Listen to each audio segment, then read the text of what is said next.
Deja Vu adalah film Korea tahun 2018 yang bercerita tentang seseorang yang hidupnya berubah karena terus dihantui mimpi buruk.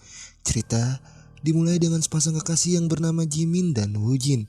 Mereka adalah sepasang tunangan yang akan segera menikah. Nah, Jimin ini dalam pengaruh obat penenang. Woojin menyarankan agar Jimin tidak ketergantungan obat, tapi Jimin tidak menanggapi. Woojin yang sedang mengemudi lalu mencium Jimin. Karena lalai, Woojin menabrak seseorang, dan peristiwa itu adalah mimpi dari Jimin. Ia tidak tahu peristiwa itu nyata atau tidak. Ia nampak gelisah. Kemudian saat berjalan, terlihat di pantulan cermin seorang wanita memakai seragam sekolah dengan wajah penuh darah. Perasaan tak tenang terus coba Jimin lawan. Setelah itu Jimin merasa di mulutnya ada sesuatu.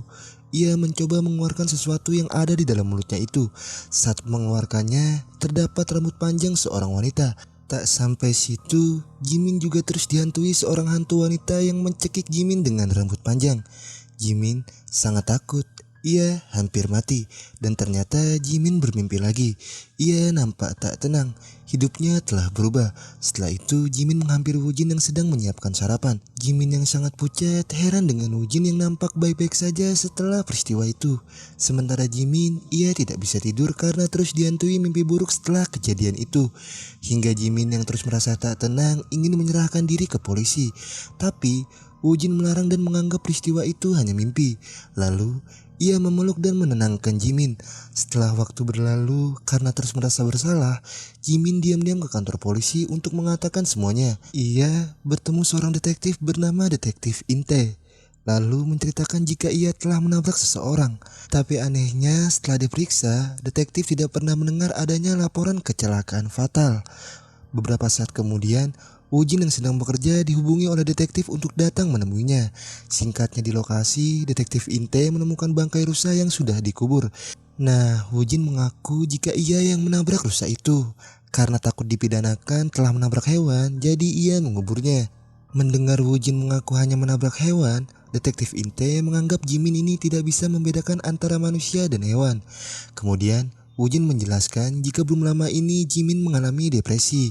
Ia selalu melihat hal-hal aneh dan merasa ketakutan. Woojin juga akan menyerahkan mobilnya jika memang polisi akan melanjutkan penyelidikan. Tapi detektif Inte hanya memastikan kembali apa pada kejadian itu Woojin yang mengendarai mobil.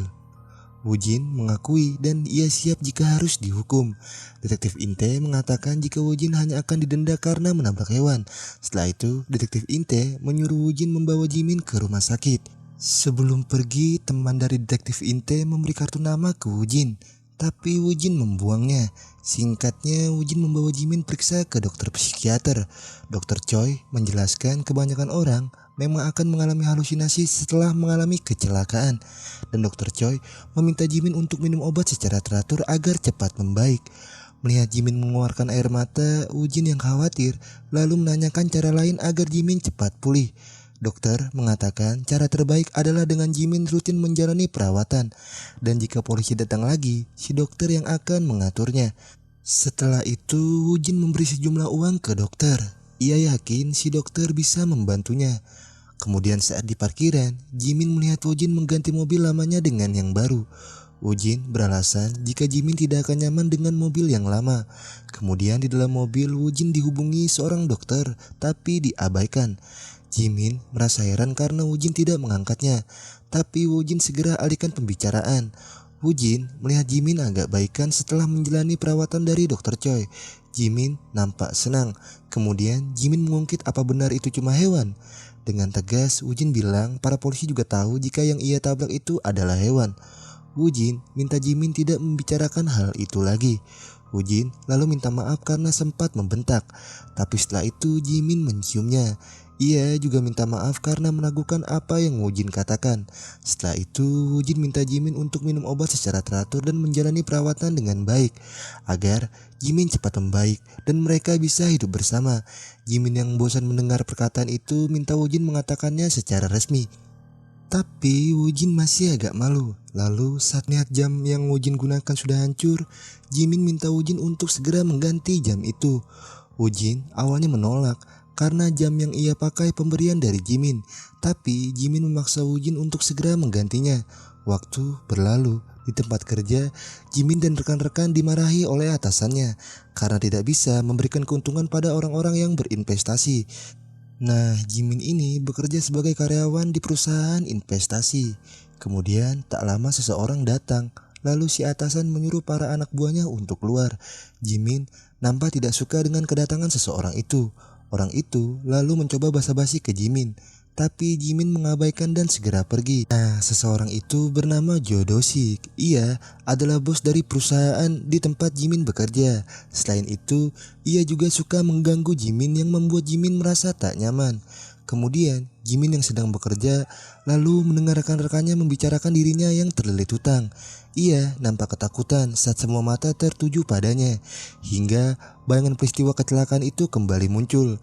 Jimin berusaha tenang dan meminum obatnya. Setelah itu si atasan datang dan menyuruh Jimin untuk menemani Jo yang ingin makan.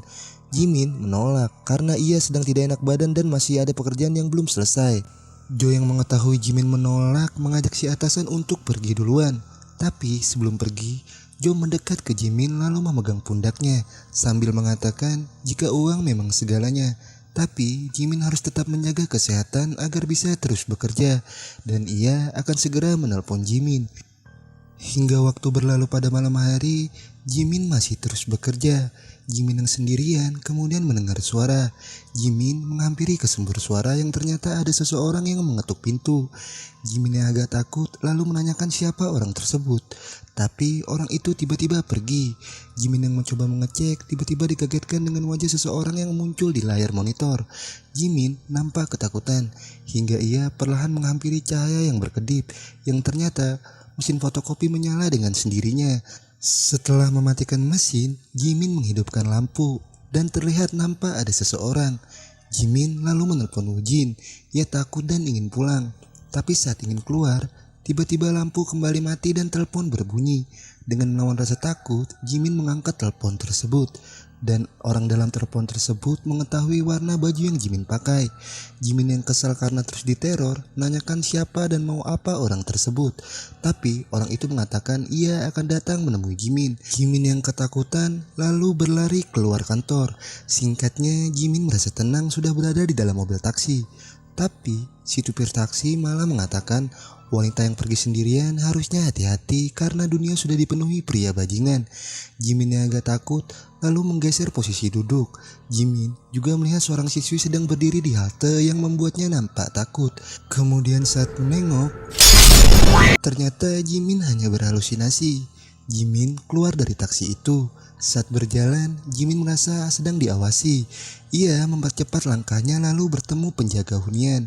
Penjaga hunian menyuruh Jimin untuk cepat masuk, karena biasanya hantu sering muncul saat sedang hujan. Tapi Jimin tidak menanggapi dan kemudian masuk. Saat tiba di hunian, Jimin langsung memeluk Woojin.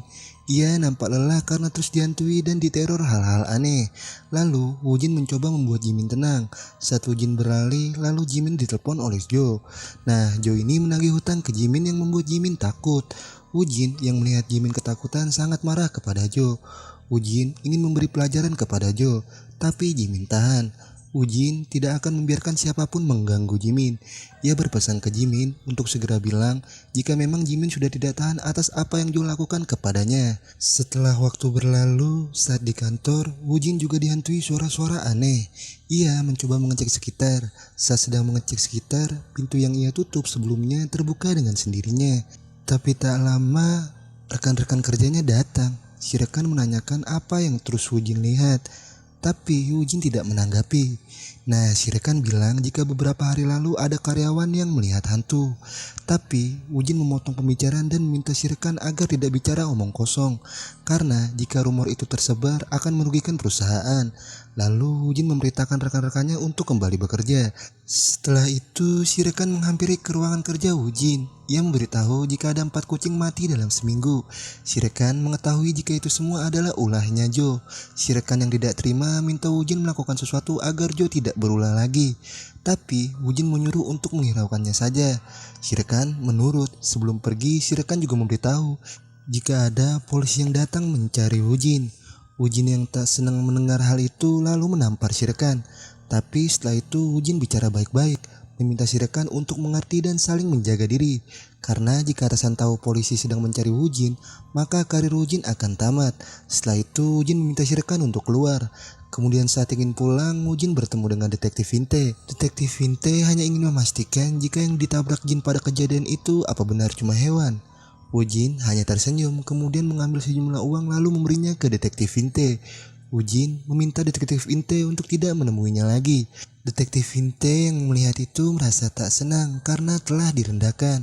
Sementara di tempat lain, Jo menawarkan Jimin untuk mencoba makanan, tapi Jimin sama sekali tidak menanggapinya. Jo lalu menghampiri Jimin. Melihat Jimin membawa kado sebuah jam, Jo langsung mengambil dan memakai jam itu. Jimin hanya bisa terdiam sambil menahan kesal karena Jo terus mengganggunya. Tak sampai situ, Jo juga sengaja mengambil kertas-kertas di tempat sampah, yang dimana kertas itu adalah kertas tagihan kredit pinjaman milik Jimin. Jimin mengambil kertas-kertas itu lalu merobeknya, sambil memperingati Jo untuk tidak memegang barang milik orang lain. Tapi Jo terus memancing emosi Jimin, hingga Jimin yang sudah tidak tahan melihat kelakuan Jo lalu membanting komputer dan menginjak-injaknya. Rekan dan atasan yang melihat itu pun tidak lagi Jimin pedulikan. Ia meluapkan segala emosinya dan setelah itu pergi. Singkat waktu, di tempat lain, detektif Inte dan rekannya datang ke bengkel milik Jo. Detektif Inte ingin melihat catatan mobil dari minggu lalu. Bukannya disambut baik, Jo malah mengolok-olok detektif dan rekannya. Rekan detektif yang tidak terima sangat kesal, tapi detektif Inte segera melerai. Ia datang hanya untuk memastikan dan meminta kerjasama dari Jo. Tapi Jo malah menolak dan menyuruh detektif Inte untuk melakukannya sendiri. Setelah itu detektif Inte pergi. Balik ke Jimin, ia sedang merapikan barang-barang karena akan pindah apartemen. Melihat ada kehadiran detektif Inte, Jimin menyapanya. Saat tiba di hunian, Jimin yang sedang menyusun barang-barang tiba-tiba teringat bayangan peristiwa itu. Jimin yang merasa tak tenang lalu segera meminum obatnya. Tapi bukannya malah tenang, Jimin malah kembali melihat bayangan seseorang di jendela. Jimin lalu mengambil pisau. Woo-jin yang baru tiba di hunian sangat kaget sampai menjatuhkan minuman saat melihat Jimin memegang pisau. Woo-jin lalu mengecek jendela, tapi tidak ada siapa-siapa. Setelah itu, Woo-jin mencoba menenangkan Jimin. Jimin mengatakan jika Jo datang. Ia sangat takut kemudian memeluk Woo-jin. Singkatnya, Woo-jin kembali menemui Dr. Choi. Tanpa basa-basi, ia langsung memberikan sejumlah uang kepada Dr. Choi. Woo-jin minta obat yang lebih kuat, tapi Dr. Choi menyarankan agar Jimin menjalani perawatan rutin. Balik ke hunian, Woo-jin terus memperhatikan Jimin yang masih terlihat was-was. Jimin terus melihat ke arah jendela sampai harus mengambil pisau. Woo-jin yang melihat hal itu mencoba berbicara kepada Jimin. Woo-jin tidak ingin melihat Jimin terbebani, sehingga Woo-jin memberi Jimin tabungan yang selama ini ia kumpulkan untuk pernikahan. Dan Woo-jin juga sudah merubah kepemilikan apartemen menjadi milik mereka. Woo-jin juga bilang Jimin bisa menggunakan tabungan itu untuk kebutuhannya. Dan setelah menikah, Jimin juga harus punya properti atas namanya sendiri. Woo-jin juga mengatakan ia ingin Jimin segera melunasi hutangnya dan berhenti bekerja. Karena dengan begitu, Jo tidak akan bisa mengganggu Jimin lagi. Tapi Jimin hanya diam. Kemudian sebelum Woo-jin pergi, Woo-jin mengajak Jimin untuk datang makan malam bersama ibunya. Singkatnya, Jimin datang ke perusahaan untuk menemui atasannya. Ia mengundurkan diri. Ia juga membawa sejumlah uang untuk mengganti uang perusahaan yang pernah ia pakai. Si atasan menghitung uangnya, tapi Jimin segera pergi. Saat berpapasan dengan Jimin, Jo yang baru datang mencoba menyapa Jimin tapi Jimin tampar. Jo menanyakan alasan Woo-jin menyuruh Jimin berhenti bekerja, tapi Jimin menamparnya lagi. Jo yang kesal ingin membalas, tapi Jimin mengatakan jika sekarang ia tidak akan tinggal diam dan berjanji akan membunuh Jo dan setelah itu pergi. Tiba saat makan malam bersama, Jimin nampak tak tenang. Bayangan peristiwa kecelakaan itu kembali muncul dalam ingatannya. Kemudian Jimin izin ke kamar mandi. Jimin berusaha menenangkan diri. Ia meminum obatnya. Setelah waktu berlalu, saat tertidur, Woo-jin terbangun. Lalu ia keluar. Jimin yang terbangun juga mencoba mengecek. Yang ternyata ada kehadiran Jo yang datang. Jo membawa pedang untuk ia berikan hadiah ke Woo-jin. Jimin menyibukkan diri agar bisa menghindari Jo karena takut. Ia sampai mengambil pisau. Nah, Jo ini minta bagian ke Woo-jin atas proyek yang sedang dijalankan. Woo-jin nampak kesal karena Jo datang ke huniannya tidak tahu waktu. Jo lalu menyebut tentang peristiwa tabrakan itu hingga membuat Jimin kaget dan bayangan peristiwa itu kembali muncul di ingatannya. Melihat itu, Woo-jin menghampiri Jimin untuk memastikan keadaan Jimin. Jo yang melihat itu juga nampak senang. Setelah itu pamit pergi. Kemudian Woo-jin memberi obat untuk Jimin. Tapi Jimin menolaknya dengan alasan jika minum obat itu ia akan terus bicara ngelantur. Woo-jin masih mencoba memujuk Jimin agar minum obat, tapi Jimin tetap menolaknya. Di tempat kerja, Woo-jin nampak masih kepikiran. Ia mencoba melihat pedang pemberian dari Jo, tapi tak lama bosnya datang. Bos menanyakan alasan Woo-jin menunda waktu pembangunan proyek. Nah, Woo-jin ini berprofesi sebagai ketua kontraktor di perusahaan properti. Woo-jin bilang ia akan segera melaksanakan pembangunan secepatnya. Nah, bos ini mengetahui adanya kecelakaan sampai membuat polisi sering keluar masuk lokasi konstruksi. Woo-jin mencoba meyakinkan bosnya bahwa tidak akan ada lagi polisi yang datang ke lokasi karena sebelumnya ia sudah membereskannya. Bos yang muak mendengar hal itu lalu menampar Woo-jin. Si bos tidak ingin Woo-jin membuat kekacauan dalam pembangunan proyek ini. Bos juga memperingatkan Woo-jin, jika ingin berhasil lebih baik Woo-jin membinasakan terlebih dahulu orang-orang yang memperlambat langkahnya. Setelah itu si bos pergi. Di tempat lain, Jo kesal karena terus didatangi oleh detektif Vinte di tempat bisnisnya. Detektif Vinte menanyakan apa Jo mengenal Woo-jin. Jo mengaku tidak mengenal Woo-jin lalu menyuruh detektif Vinte untuk pergi. Kemudian tak lama, Woo-jin datang. Detektif Vinte yang melihat Woo-jin segera pergi. Nah, Jo sempat kesal karena menganggap Woo-jin yang telah membawa para polisi sering ke tempat bisnisnya. Tapi Woo-jin tidak mengaku. Singkatnya, setelah itu Woo-jin meminta stempel dari Jo. Jo juga memberi Woo-jin sejumlah uang. Lalu Jo menanyakan kembali apa benar Woo-jin tidak mengenal para polisi itu. Tapi Woo-jin malah menyebut Jo sebagai pecundang karena tidak becus menangani polisi yang datang. Setelah semua urusan sudah beres, Woo-jin minta agar mereka tidak usah berhubungan lagi dan menjalani hidup masing-masing.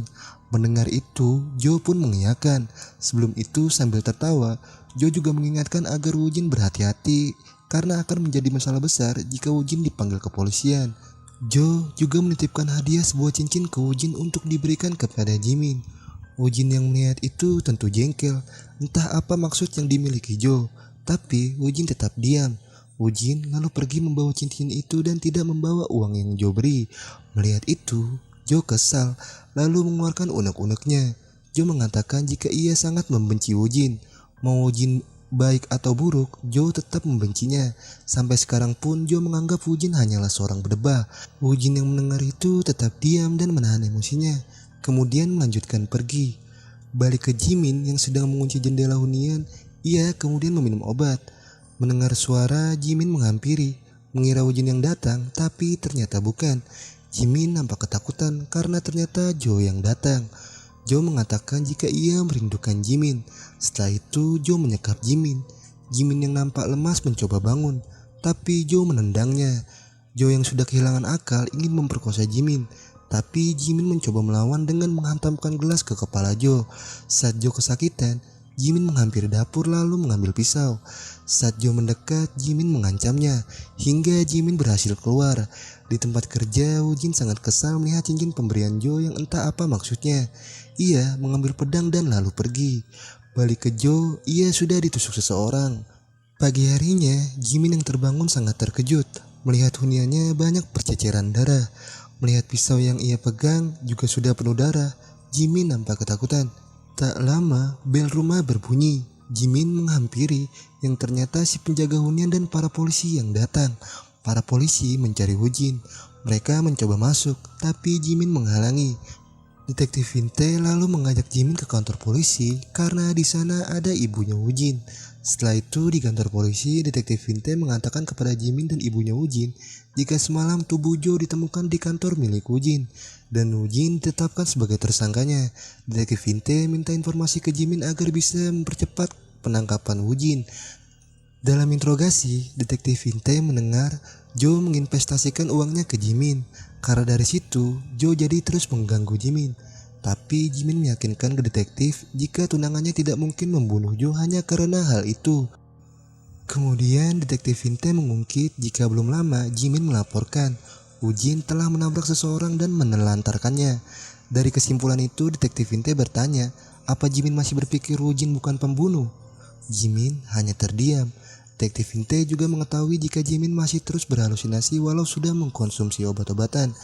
Kemudian, detektif Vinte memberikan sebuah bukti foto jika belum lama Jimin menarik uang banyak dari rekening Woo-jin. Tapi Jimin beralasan jika uang-uang itu ia gunakan untuk melunasi hutangnya sebelum menikah. Si ibu Woo-jin yang mendengar itu sangat marah dan tidak terima. Saat Jimin pergi, detektif Vinte menganggap Jimin sebagai tersangka utama. Teman detektif yang mendengar itu sempat meragukan karena tidak ada bukti. Tapi detektif Vinte minta si teman tenang karena ia yang akan mengurusnya. Tiba di hunian, Jimin membuang semua obatnya. Kemudian saat sedang membersihkan hunian, ia teringat kembali bayangan peristiwa tabrak lari itu. Lalu Jimin terlihat mencari sesuatu hingga menemukan banyak obat-obatan. Nah, obat-obat yang ia temukan itu atas nama Woo-jin. Jimin nampak bingung. Setelah itu ia menemui seorang dokter. Dokter mengatakan obat itu adalah obat untuk orang yang sakit parah. Nah, jadi obat yang biasa Jimin minum selama ini adalah obat milik Woo-jin. Dokter ini menceritakan ternyata Woo-jin sejak kecil sudah menjalani perawatan karena Woo-jin mengidap impulsif berat, yang artinya Woo-jin sering melakukan tindakan tanpa memikirkan akibatnya. Jadi dokter inilah yang merawat Woo-jin sejak kecil. Tapi suatu ketika Woo-jin tidak lagi menjalani perawatan. Woo-jin tiba-tiba sudah tak bisa dihubungi dan tidak pernah datang ke rumah sakit lagi. Hingga dokter ini tidak menyangka saat mengetahui obat itu selama ini Jimin yang meminumnya. Akhirnya Jimin mengetahui alasan mengapa Woo-jin tidak mengangkat telepon waktu itu saat dokter menghubunginya. Setelah itu Jimin yang pergi terus diikuti oleh detektif Vinte. Jimin mendatangi kantornya Woo-jin. Ia meminta barang-barang milik Woo-jin ke rekannya Woo-jin. Saat mengecek barang-barang milik Woo-jin, Jimin menemukan cincin pemberian dari Jo. Ia menyimpulkan karena itulah penyebab Woo-jin bertengkar dengan Jo. Si rekan yang mendengar itu tersenyum lalu memberitahukan jika Woo-jin dan Jo itu kakak beradik. Si rekan lalu menceritakan, jadi belum lama Jo menabrak seekor rusa. Jo ingin sekali meminum darah rusa itu. Hingga saat subuh, Jo dan Woo-jin meminum darah itu. Sampai si rekan menganggap Jo dan Woo-jin orang yang sangat kejam. Si rekan menambahkan rusa itu adalah rusa yang ditemukan oleh polisi. Mendengar penjelasan itu membuat Jimin teringat sesuatu. Banyak pertanyaan di kepala yang membuatnya bingung. Sebenarnya apa yang telah terjadi? Apa benar Woo-jin hanya menabrak rusa? Setelah itu Jimin pergi ke tempat proyek pembangunan. Di sana ia melihat dirinya sendiri bersama Woo-jin menggunakan troli sedang membawa seorang siswi tak berdaya ke dalam bangunan itu. Jimin yang ketakutan kemudian pergi. Setelah itu dalam perjalanan di lampu merah ia melihat detektif Vinte lalu Jimin mengikutinya. Saat di basement melihat detektif Vinte, Jimin baru sadar jika mereka tinggal di apartemen yang sama. Lalu Jimin segera menanyakan di mana hunian detektif Vinte kepada penjaga hunian. Sambil tertidur, si penjaga hunian itu lalu memberitahunya. Saat tahu, Jimin sangat kaget. Kemudian ia mendatangi hunian detektif Vinte. Jimin masuk secara perlahan. Saat masuk, Jimin sangat kaget melihat ada monitor CCTV. Dan juga Jimin melihat foto ia bersama Woo-jin tertempel di dinding hunian detektif Vinte. Jimin juga melihat foto detektif Vinte bersama seorang siswi. Melihat wajah siswi itu, Jimin teringat dengan seorang wanita yang dulu minta tolong. Jimin nampak perlahan mulai mengingat semuanya. Hingga Jimin sadar ada kehadiran detektif Vinte di belakangnya. Jimin mencoba kabur, tapi detektif Vinte segera menghajarnya. Nah, jadi wanita yang Woo-jin tabrak bersama Jimin waktu itu adalah adiknya detektif Vinte. Detektif Vinte juga mengetahui setelah adiknya ditabrak, adiknya ditaruh di bagasi mobil. Detektif Vinte sangat marah. Ia mencekik Jimin sambil menanyakan di mana keberadaan adiknya. Singkatnya, di sebuah bangunan, detektif Vinte membawa Jimin yang tidak sadarkan diri menggunakan troli. Hal itu mengingatkan Jimin pada saat ia bersama Woo-jin membawa adik detektif Vinte menggunakan troli ke sebuah bangunan. Jadi dulu setelah menabrak, sebenarnya adik detektif Vinte ini belum mati. Bukannya bertanggung jawab, Woo-jin malah membawa adik detektif Vinte ke sebuah bangunan belum jadi. Jimin sempat takut dengan apa yang Woo-jin ingin lakukan. Tapi Woo-jin tidak peduli dan malah membunuh adik detektif Vinte. Nah, di sini ini kita sadari bahwa Woo-jin melakukan tindakan tanpa memikirkan konsekuensinya dan tanpa merasa bersalah. Setelah membunuh, bukannya meminum obatnya, tapi Woo-jin malah mencekoki obat itu ke Jimin. Dan sekarang saat Jimin tersadar, ia melihat Woo-jin di depan matanya sudah bersimbah darah. Jimin bertanya mengapa Woo-jin memperlakukannya seperti ini. Jimin mengatakan apa yang Woo-jin lakukan selama ini kepadanya hanya membuat hidupnya hancur. Woo-jin yang mendengar itu malah menyalahkan balik. Woo-jin bilang jika ia selama ini sudah memberi semua apa yang Jimin minta, tapi Jimin malah menghancurkan hidupnya. Woo-jin yang sudah kehilangan akal menangis lalu tertawa. Detektif Inte masih terus memperhatikan. Kemudian Jimin bilang jika Detektif Inte ingin tahu di mana keberadaan adiknya, Woo-jin menyuruh Detektif Inte membawa Jimin pergi. Woo-jin juga mengatakan Jimin juga terlibat dalam membunuh adiknya Detektif Inte dan ia ingin mati bersama Jimin.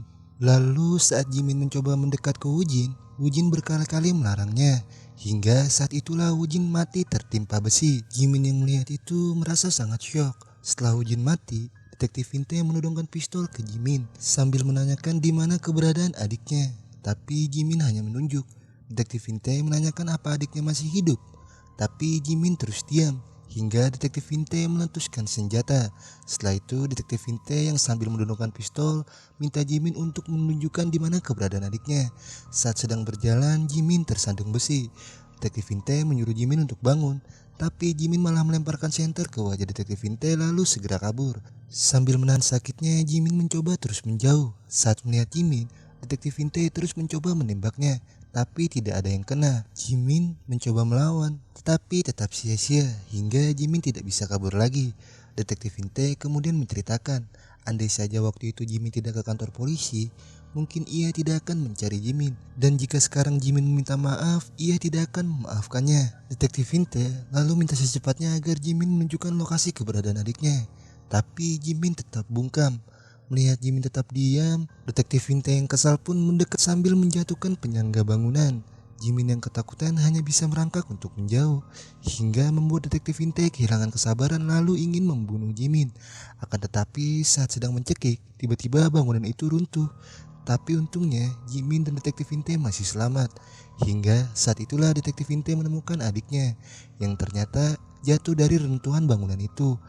Melihat adiknya sudah tak bernyawa, Detektif Inte hanya bisa menangis dan menyesal tidak bisa menjaga adiknya. Nah, jadi dulu sebelum kecelakaan, Detektif Inte lupa untuk menjemput adiknya. Ia minta maaf kepada adiknya melalui telepon. Karena sedang teleponan sampai membuat si adik tidak fokus hingga tertabrak mobil. Detektif Inte yang mengetahui adiknya tidak baik-baik saja segera mencarinya. Nah, ternyata memang benar Woo-jin lah orang yang menabrak adiknya Detektif Inte. Dan setelah menabrak, ia menaruhnya di bagasi mobil. Adiknya Detektif Inte yang masih selamat mencoba meminta tolong kepada Jimin, tapi Jimin hanya membiarkannya. Dan pada pagi harinya, Detektif Inte yang terus mencari hanya menemukan handphone adiknya. Sekarang, ia hanya bisa memeluk adiknya yang telah tiada. Ia sangat merasa bersalah karena gagal menjaga adiknya. Ia terus memeluk adiknya sampai tidak peduli dengan keadaan bangunan yang kembali perlahan mulai runtuh. Jimin yang mengetahui itu mencoba mengajak Detektif Inte keluar dari sana, tapi Detektif Inte tetap terus memeluk adiknya. Jimin yang melihat bangunan itu mulai runtuh segera pergi meninggalkan Detektif Inte bersama adiknya. Singkat waktu, berita melaporkan telah terjadi adanya bangunan yang runtuh dan korbannya adalah Woo-jin, Detektif Inte, dan adiknya Detektif Inte. Sementara di tempat lain, baru diketahui ternyata Dr. Choi adalah seorang kakak tertua dari Detektif Inte dan siswi yang ditabrak oleh Woo-jin dan Jimin. Dan cerita pun berakhir. Buat kalian yang suka nonton film genre thriller dan misteri, saya saranin buat nonton film ini. Karena selain banyak teka-teki dan plot twist keren, film ini juga ada sedikit bumbu-bumbu horor yang ngebuat jump scare. Cuma endingnya aja yang agak kurang. Dan itulah alur cerita film Deja Vu 2018. Jangan lupa like, komen, subscribe, dan beri dukungan terus buat channel ini. Terima kasih, sampai jumpa di video berikutnya.